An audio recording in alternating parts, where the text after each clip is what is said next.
Alhamdulillah, wassalatu wassalamu ala rasulillah Muhammad bin Abdillah wa ala alihi wa sahbihi wa man wala wa ba'd. Ibadallah, usikum wa nafsi awalan bitaqwallahi ta'ala wa ta'atihi ayuha nas. Ndugu zangu Waislamu tukufu, nausieni kwa mara ya pili katika jambo la kumcha Allah subhanahu wa ta'ala, kama ninavyohusia nafsi yangu katika jambo hilo tukufu la kumcha Mwenyezi Mungu subhanahu wa ta'ala. Mwendelezo wa hutuba ya pili, ama hutuba ya pili ni mwendelezo wa hutuba yetu ya kwanza. Unwani yake inasema malladhi yabqa ma'al mayyit fi qabrihi, ni jambo gani yatabaki nalo maiti katika kaburi lake. Na sisemi ni ubaya, uzuri wa kaburi, kila mtu anaingia peke yake. Kwa hiyo mimi siwezi kunufaika na mema uliyoyafanya wewe katika kaburi lako, kwamba huyu alikuwa muovu sana, ngoja tumzike na huyu mwema akapate nafuu. Kila mmoja kaburini ataingia peke yake.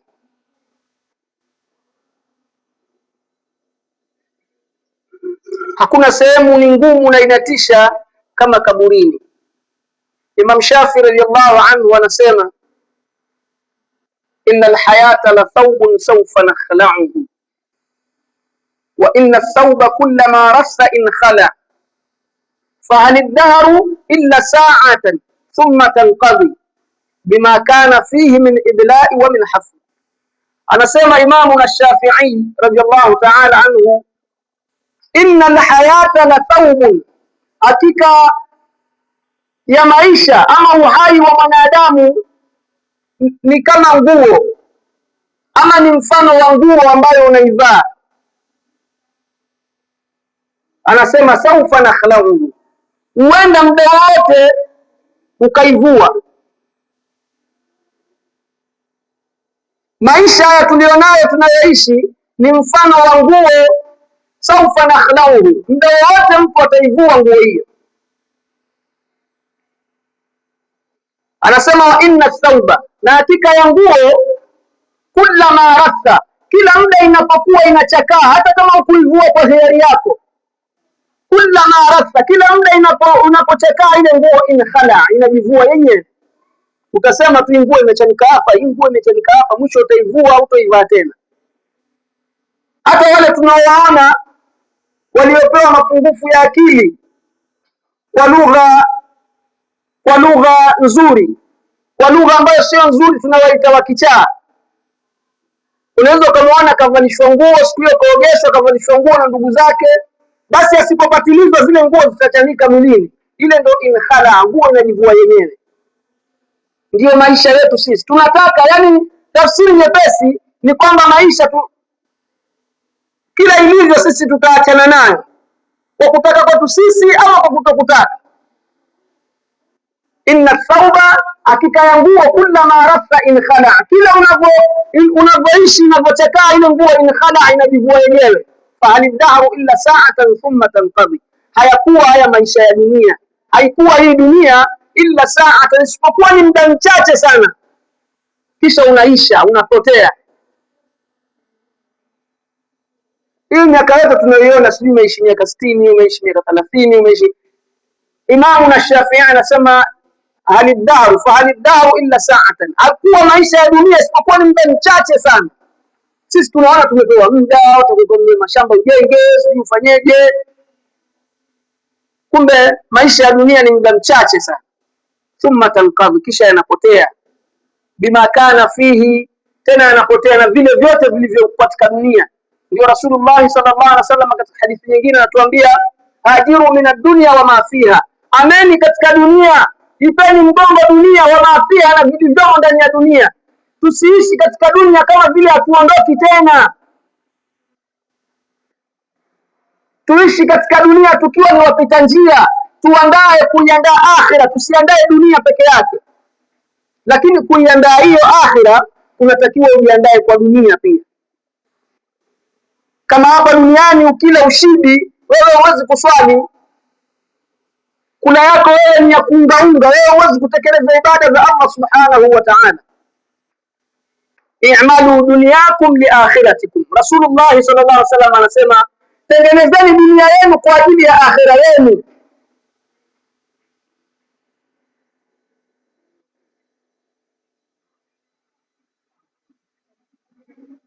Kwa hivyo hayakuwa maisha ya dunia isipokuwa ni muda mchache sana. Mwenyezi Mungu Subhanahu wa Ta'ala katika sura ya 41 kama sijakosea, aya ya 46, sura Fussilat, anasema man amila salihan falinafsihi, yeyote yule atakayetenda matendo mazuri katika dunia hii, akaishi kwa ujamaa na wenzake, akaishi kwa upendo, akaishi kwa kumwogopa Allah Subhanahu wa Ta'ala, akaishi ndani ya mipaka ya Allah Subhanahu wa Ta'ala, falinafsihi, basi yale mema anayoyaishi, yale anayoyafanya, falinafsihi, ni kwa ajili ya nafsi yake mwenyewe. Wa man asaa, na mwenye kuishi katika mabaya na maovu, kumaasi Allah Subhanahu wa Ta'ala, fa alaiha, ni juu yake.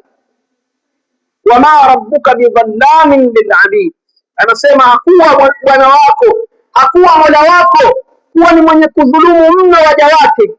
Mwenyezi Mungu hahitaji chochote kile ambacho kwamba wewe unakiona, anahitaji ibada tu kwako wewe, si jambo lingine. Tumeletwa katika dunia hii kwa ajili ya ibada ya Allah Subhanahu wa Ta'ala, ambayo matokeo na mwisho wa ibada hizo ni kunufaika kwetu sisi wenyewe. Kwa hiyo ukisoma yale mambo ambayo yatakuwa yanatunufaisha katika makaburi yetu, ndio unapata ile man amila salihan, yeyote atakayeishi kwa wema, atakayekuwa matendo yake ni mazuri kwa Mwenyezi Mungu, kwa wenzake, kwa jamaa na kwa kila kitu, fali nafsihi, yote haya anafanya kwa ajili ya nafsi yake. Ndio maana katika kaburi utaingia wewe peke yako, mimi nitaingia peke yangu, ile fali nafsihi itakunufaisha yale uliyoyafanya kwa ajili ya nafsi yako. Mzangu Waislamu, tumejisahau watuwekezi, na tukisema hivi tueleweke, tunatakiwa tuwekeze duniani na akhira, kwa sababu hata huku duniani, kwa mfano niliyoutoa kwamba huwezi kuja kutekeleza ibada kama wewe una njaa, ni kweli. Kama unafikiria nikakope wapi ili wanangu wale, swala ya dhuhuri imekaribia, huwezi kuingia humu. Na hata ukiingia itakuwa swala zako wanasema za majaka. Yaani unaswali lakini akili haiko msikitini. Ndio tunatakiwa tuwekeze ili tupate wale watoto ambao tutakufa sisi watatuombea dua. Wapo wazee watatuthibitishia, watoto wa zama hizo, kabla sio sisi pia, wa zama hizo walikuwa wakilelewa na mji mzima. Watoto wa sasa hivi unalea peke yako. Mtu hata akimwona mtoto anafanya jambo baya gani pale anampita, kwa sababu anamuogopa mzazi wake. Na kweli ukimkemea mtoto kwa jambo ambalo kwamba kila jamii pia itaona sio jambo zuri, mzazi wake akija atakuja tofauti na wewe ulivyofikiria. Usinipigie mwanangu, wewe unamjua anakula nini.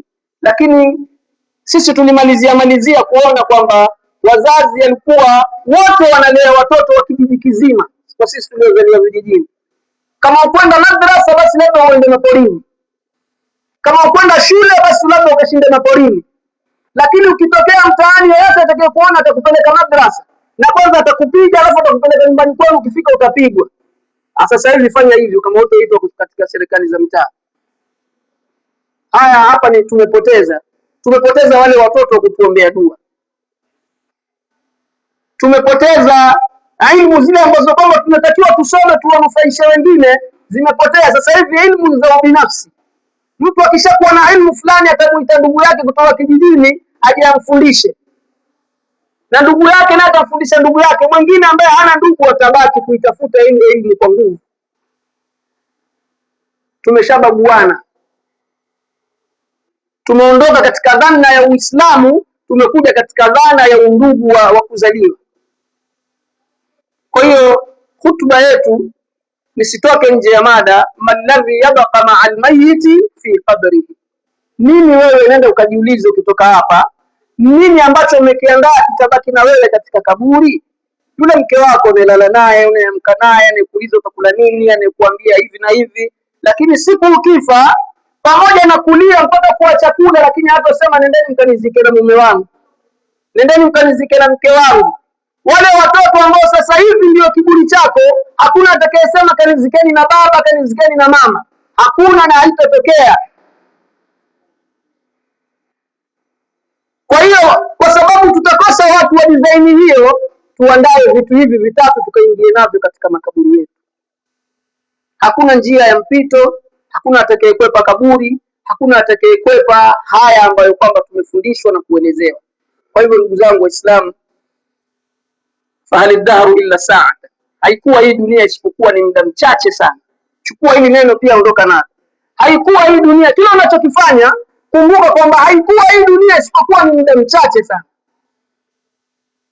Alafu ipigie mfano wa nguo uliyoivaa. Kuna muda tu utaivua. Kama ni usiku utalala, utasema kuna utaivua. Ukisema sivui, unabaki hivi, itachanika popo hapo mgongoni. Haya ndiyo maisha.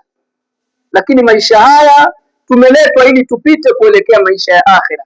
Tutengeneze maisha yetu katika kaburi letu, ambapo hapatoishi mtu na mtu isipokuwa peke yake.